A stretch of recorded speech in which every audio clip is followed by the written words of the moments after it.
오늘도 추위를 뚫고 이 자리에 나와 하나님의 말씀을 듣는 여러분을 사랑하고 축복합니다. 오늘 우리는 하나님의 말씀, 증인이라는 하나님의 말씀을 듣도록 하겠습니다. 오늘 말씀 제목인 증인을 우리 초록창 네이버에 찾아보면요, 어떠한 사실을 증명하는 사람, 보증하는 사람이라고 합니다. 우리는 예수 그리스도의 공생애를 직접 목격한 사도들의 증언, 고백을 함께 고백합니다. 하나님을 믿는 사람들이라면 누구나 신앙 고백을 가지고 있고 그 신앙 고백을 가르치고 전수합니다. 우리는 공예배 시간에 사도신경을 고백함으로써 공동체의 신앙을 고백합니다. 유대인들에게도 그들이 믿고 고백하며 가르치는 신앙 고백이 있습니다. 자녀가 태어나면 가장 먼저 가르치는 것이 슈마입니다. 슈마는 들으라, 순종하라 라는 뜻을 가지고 있으며 신명기 6장 4절에서 9절 이 말씀 중 가장 첫 번째로 등장하는 단어입니다. 유대인들은 자녀들에게 이 말씀을 가장 먼저 가르칩니다. 왜냐하면 하나님의 선택받은 백성으로 최고의 가치와 의무는 그분을 증거하는 증인의 삶을 사는 것이기 때문입니다. 그리고 그것이 유대인 신앙의 기초입니다. 오늘 우리는 먼저 4절과 5절을 살펴보려고 합니다. 원어로 살펴보면 4절은 3개의 문장으로 되어 있습니다. 첫 번째는요, 들으라 이스라엘아 라는 문장이고, 두 번째는 여호와는 우리 하나님이시다. 세 번째는 여호와는 한 분이시다. 여호와는 유일하시다 라는 3가지 문장으로 이루어져 있습니다. 모세는 이스라엘 백성에게 첫 번째 문장인 슈마, 들으라 이스라엘아 라고 말하면서 집중시키고 있습니다.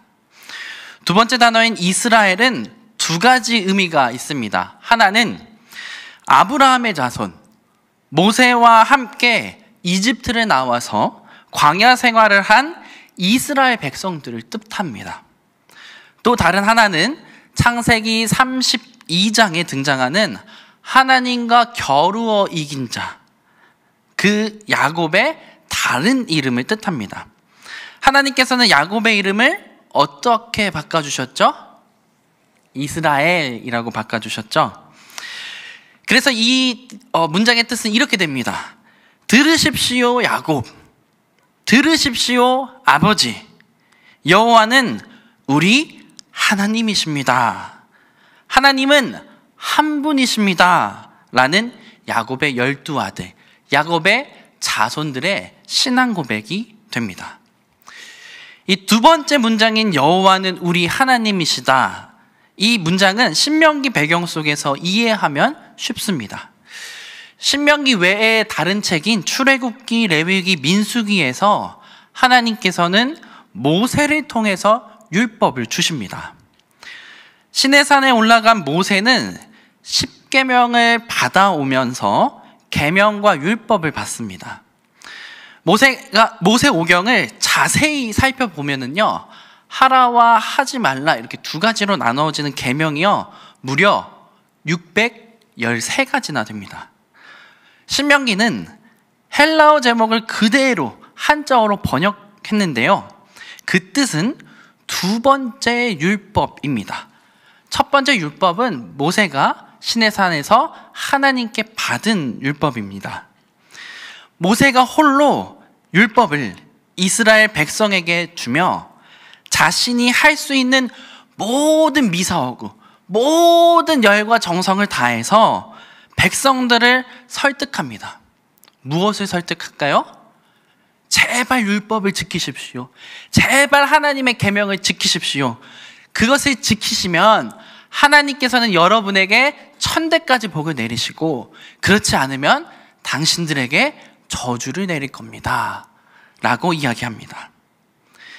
둘째 문장의 원어 의미는 모세가 이스라엘 백성에게 하나님께서는 우리를 이집트 노예 생활에서 해방시켜준 하나님이시며 하나님의 공의로우심을 이야기합니다. 하나님께서는 명령과 계명을 지키시길 원하시며 그것을 지키면 천대까지 복을 주시고 지키지 않으면 저주를 주신다고 이 모세는 핏대 세우며 이야기를 합니다.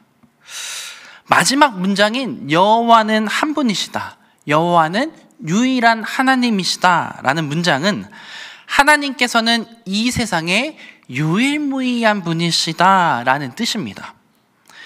하나님만이 창조주이시고 다른 모든 것은 피조물이라는 뜻입니다. 이 뜻은 그렇기 때문에 하나님 외에 다른 신은 없다, 다른 것은 모두 우상이다 라는 뜻입니다. 히브리어 성경을 보면 신명기 6장 4절의 특별함을 찾아볼 수 있습니다. 우리 사진을 한번 보겠습니다. 저기 맨 위에 줄을 보면은요, 글자 크기가 크게 되어 있는 두 글자가 보입니다. 다음 사진 보여주시겠어요? 자, 혹시 보이시나요? 다른 히브리어 글자보다 큰 두 글자. 네, 다음 사진 보여주시겠어요? 네, 그 두 글자를 합치면요, 증인이라는 단어가 됩니다. 신명기 6장 4절을 암송하는 사람은 자신을 하나님의 증인으로 세워온 세상에서 유일하신 하나님을 증언하는 사람이라는 뜻이 이 신명기 6장 4절에 숨어 있습니다. 자기 자신뿐만 아니라 자기 자녀들과 자녀의 자녀인 자손들을 증인으로 만들기 위해 밤낮 없이 노력하는 이 유대인들에게 이 신명기 6장 4절은 특별한 문장이고 그들의 신앙 고백이 됩니다. 2025년이 되고 벌써 보름이 지났습니다.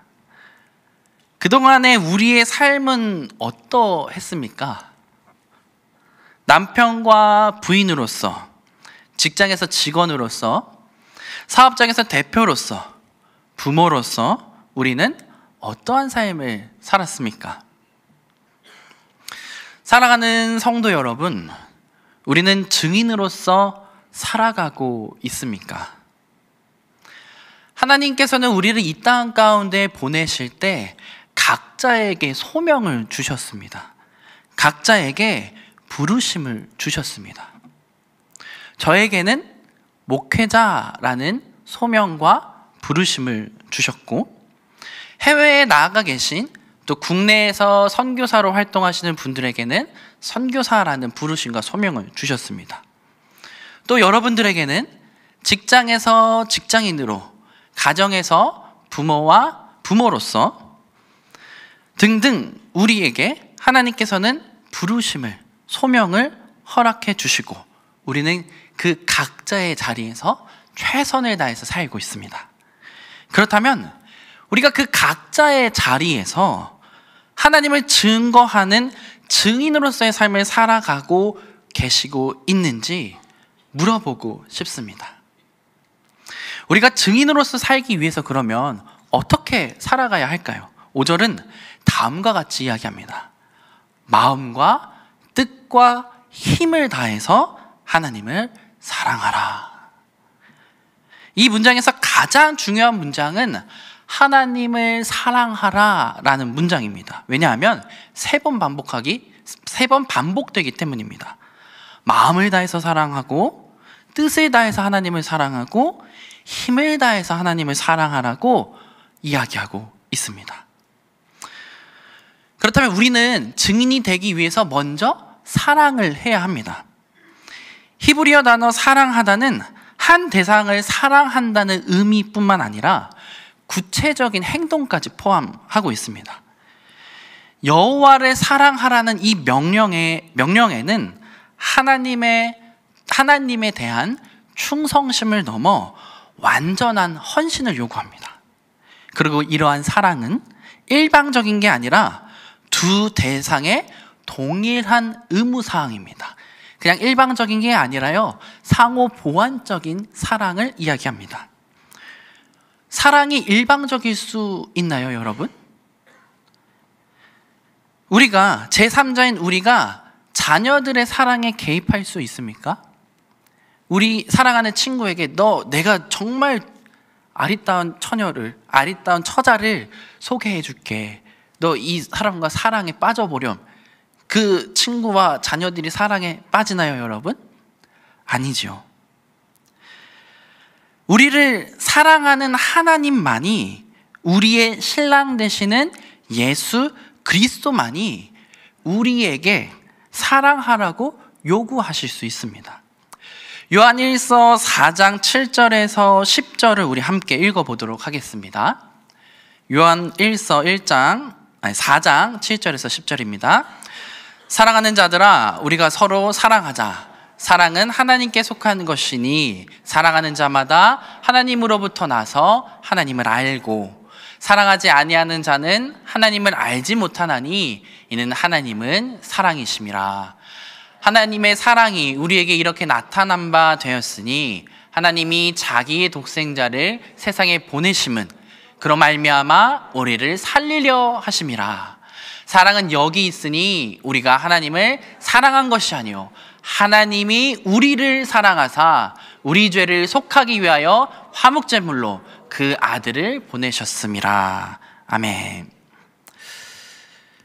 청년부 때 사랑에 관해서, 연애에 관해서 특강을 하나 들었습니다. 그때 강사분께서 이런 이야기를 해주셨어요.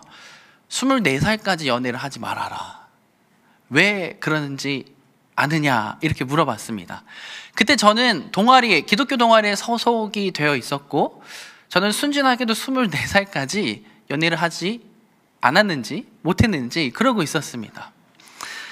그때 강사님께서 해주신 말씀이 저의 마음을 울렸고, 왜 기독교 동아리에서 24살까지 사랑을 하지 말라고 이야기하는지 이해가 됐습니다. 24살까지 법적으로 청소년이라는 거 혹시 알고 계시나요? 24살까지는 법적으로 청소년이기 때문에 우리가 육체가 성인이 되었지만 우리의 정신은 아직 성장하는 단계입니다. 그리고 무엇보다 사랑의 본체이신 하나님, 우리가 조금 전에 하나님은 사랑이시다라고 이야기했잖아요. 사랑의 본체이시고 사랑의 근원 되시는 그 하나님을 모르는데 우리가 사랑할 수 있을까요, 여러분? 우리는 아마 사랑을 흉내내는 것일 겁니다. 청소년기의 그 청소년들은 드라마에 나오는 그 주인공들의 사랑을 흉내내겠죠. 그리고 나를 사랑해주는 어머니, 나를 사랑해주는 아버지의 사랑을 흉내낼 뿐입니다. 그 사랑이 완전한가요, 여러분?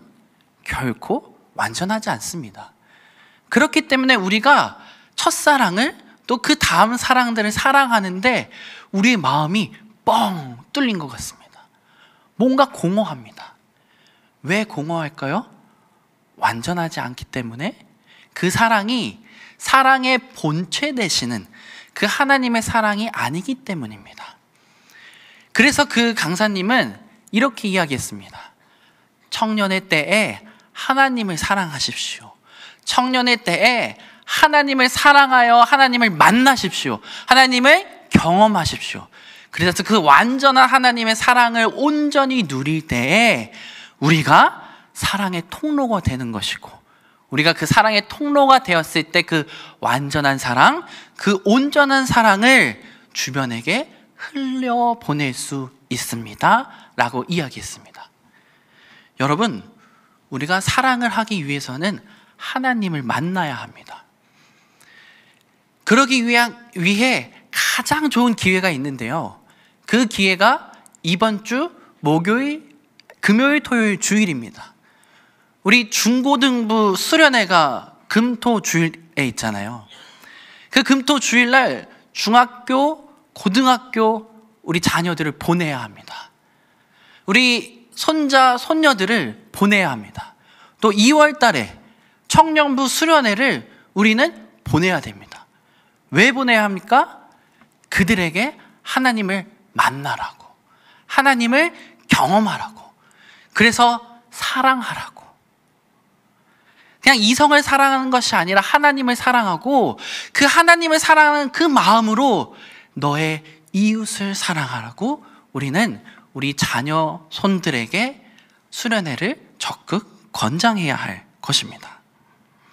하나님은 우리를 사랑하십니다. 그래서 그 아들, 유일하신 아들 예수 그리스도를 이 땅 가운데 보내주셨고 대속제물로, 속죄제물로 십자가에 달려 돌아가게 하셨습니다. 얼마나 가슴 아프셨을까요? 하지만 하나님께서는 나를, 여기에 있는 우리 각 사람 한 사람을 사랑하시기에 그 독생자 예수 그리스도를 이 땅 가운데에 보내주셨습니다. 그리고 우리는 그 사랑을 느낄 수 있고 알 수 있습니다. 우리는 그 사랑을 알 때에 하나님 앞에 우리가 죄인됨을 고백하게 됩니다. 우리는 그 하나님의 사랑을 먼저 알아야 합니다. 그리고 그 다음에 우리가 해야 할 것은 마음을 다해야 합니다. 이 마음을 다한다라는 이야기를 원어의 의미를 살려 읽어보면 이렇습니다. 너는 너의 기분, 감정을 다해서 하나님을 사랑하라입니다. 좀 더 자세히 이야기하면요, 우리의 부정적인 기분과 감정, 긍정적인 기분과 감정 모두를 사용해서 하나님을 사랑하라라는 뜻입니다. 교회 생활을 하시면서, 봉사를 하시면서 항상 기쁘고 즐거우시죠? 저만 기쁘고 즐거울 때가 가끔 있는 건 아니지요? 우리가 교회 봉사를 하면 은근히 힘든 일, 상처받는 일, 그리고 상처를 주는 일 등등이 있습니다. 그럴 때 우리의 마음 가운데 어떤 마음들이 찾아옵니까? 애석하게도 하나님이 주시는 마음이 아니라 부정적인 마음들이 우리에게 들어옵니다.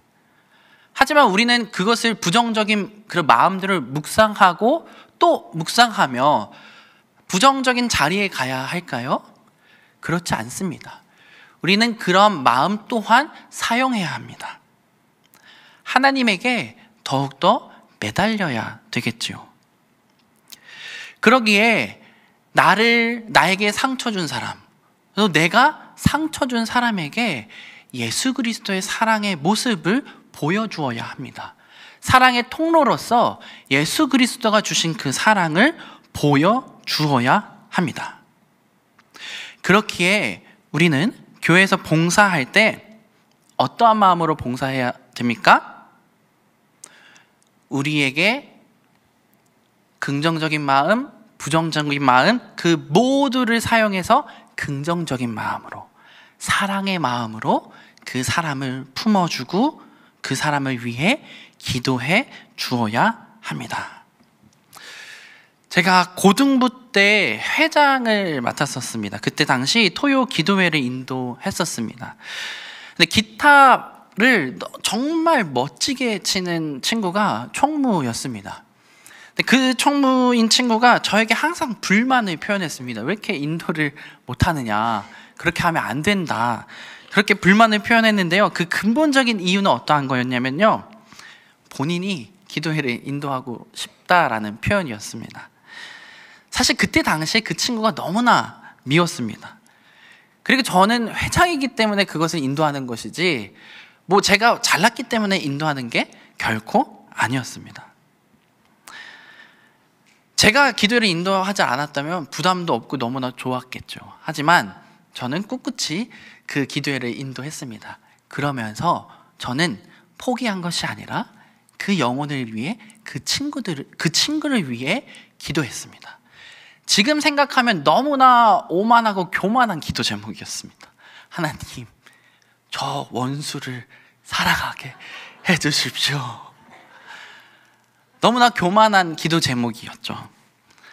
저에게는 부정적인 감정들이 생겼어요. 왜 나를 미워해?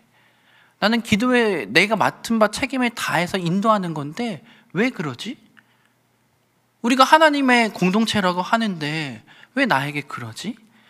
그것에서 멈춰있던 것이 아니라 그 친구를 위해서 기도했습니다. 그리고 저를 위해서 기도했습니다. 하나님, 저의 마음을 바꿔주세요. 그 친구를 사랑하지 못하는 저의 마음, 하나님 바꿔주세요. 그렇게 기도했더니요, 하나님께서 저를 바꿔주시고 그 친구를 바꿔주셨습니다. 이렇게 우리는 교회 생활을 하면서, 봉사를 하면서 때때로 힘들 때가 찾아옵니다. 어려울 때가 찾아옵니다. 그럴 때에 그 마음들을 선하게 바꾸어야 합니다. 그 다음은 뜻을 다하여 사랑하라 라는 말입니다. 여기서 말하는 뜻은 창세기 2장 7절에서 하나님께서 흙으로 사람을 만드신 후에 코에 생기를 불어넣으셨다라고 했을 때 그 생기를 뜻합니다. 영어로는 영혼을 의미하는 단어입니다. 그러면 이것을 바꿔 말하면 어떻게 될까요? 영혼을 다하여 사랑하라. 너의 전 존재를 다하여 사랑하라. 너의 지정의, 지식과 감정과 의지를 다하여 사랑하라. 너가 사랑할 수 없을 때도 사랑하라. 너가 사랑할 수 있을 때는 더욱더 사랑하라. 너의 감정을 사용해서, 너의 모든 것을 다 사용해서 사랑하라 라는 뜻입니다. 오늘 아침에 15개월 된 아들 이렇게 밥을 먹이는데요, 밥이 조금 남아있는 상황이었어요. 근데 아들이 이렇게 하는데 그릇이 닿더라고요. 아, 이거 왠지 떨어질 것 같은데 라고 하는데 어김없이 떨어졌습니다. 그래서 제 외투에 옷이 다 묻고요, 바닥에 그냥 밥풀이 다 퍼졌습니다. 사실 여기까지 화가 올라왔는데요, 하나님 사랑하라고 하셨잖아요. 우리가 사랑의 통로가 되어야 된다고 제가 말씀을 준비했잖아요. 근데 제가 아들한테, 그리고 15개월 된 아들이 뭘 알까요? 그래서 화를 낼 수가 없었습니다. 이렇게 우리는 우리의 감정도 통제해야 되고요, 우리의 마음도 통제해야 합니다. 그렇게 한 영혼 한 영혼을 사랑해야 하고요, 그 한 영혼 한 영혼을 증인으로 만들어야 합니다. 유대인들을 우리가 손가락질 하기보다는 그들의 삶의 자세를 배워야 합니다. 그들은 증인을 만들기 위해요, 너무나 많은 노력을 합니다. 그들은 먼 거리에 있는 할아버지에게 찾아가서 같이 밥을 먹으면서 식탁교제를 하는데요, 그 식탁교제 때에 그냥 너 어떻게 지내니? 학교에서 잘 지내니? 뭐 이런 이야기를 하는 게 아니라요, 유대인들에게는 탈무드가 있잖아요. 우리로 따지면은요, 성경을 이야기하는 거예요. 밥을 먹으면서 성경을 이야기합니다. 그렇게 그들은 신명기 6장 4절에 증인을 만들기 위해 노력합니다. 우리 또한 그것을 배워야 되겠죠. 제가 지금 당장 우리도 밥을 먹을 때 자녀들과 함께 성경을 이야기해야 합니다, 이런 게 아니라, 물론 이야기하면 너무나 좋죠. 하지만 우리가 증인을 만들기 위해 하나님을 먼저 만나야 한다는 것이고, 우리의 부정적인 긍정적인 마음을 사용해야 한다는 것이고, 우리의 전 존재를 사용해서, 우리의 생각과 감정과 의지를 사용해서 우리의 자녀들을 사랑해야 하고, 우리 직장 가운데 있는 동료 직원들을 사랑해야 하고, 사장님, 대표님들을 사랑해야 하고, 대표님들이라면은 우리 직원들을 사랑해야 한다는 말입니다. 우리 각자에게 주어진 부르심이 있습니다. 사명이 있습니다. 그 자리에서 우리는 증인이 되기 위해, 하나님의 사랑의 통로가 되기 위해 노력해야 할 것입니다. 여기 있는 모든 사랑하는 성도님들이 그러한 사랑의 통로, 증인이 되시기를 간절히 기도하고 소망합니다. 우리 함께 찬양하도록 하겠습니다.